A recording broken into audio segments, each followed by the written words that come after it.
Hello everyone, welcome to the lecture series on DBMS. In our last discussion, we discussed that how we can find out the closure set of an attribute, and now we will see some more examples on that. So the very first example is this, where we have this relational model with these functional dependencies and we have to find out the closure set of B. So we know that the first attribute that we include over here is B, because if we know the value of B, we definitely know the value of B. So now with this functional dependency, we can know that if we know the value of B, we also know the value of D. So the next attribute that we include over here is D. And now if we know the value of B and D, we can see over here that we cannot find out any other attributes value.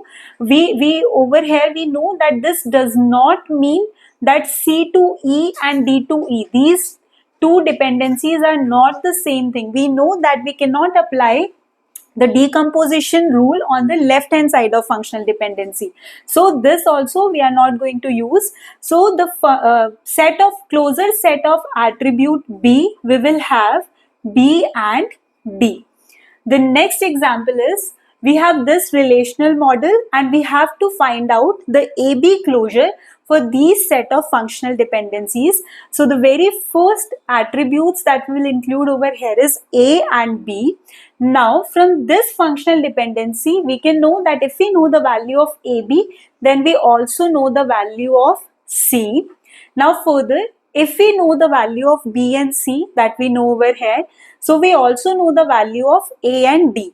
So value of A we already know, but D is new for us. So we can include that over here, A, B, C and D. Now if we know the value of D, we also know the value of E. So over here we will include A, B, C. Now we know the value of D, so we'll also include from this functional dependency the value of E. Now there is no more attributes that we can find out. So for the closure set of AB, we can see that we have A, B, C, D and E. Now this is the next example, and here we have to find out the closure set of BCD. So if we know the value of BCD, the first attributes that we are going to include in the closure set are BCD. Now if we know the value of C and D, from this functional dependency we can know that we know the value of E as well. So we'll include, if we know the value of CD that we know, so we will also include the value of E.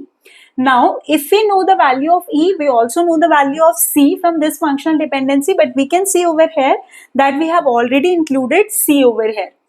So this is done.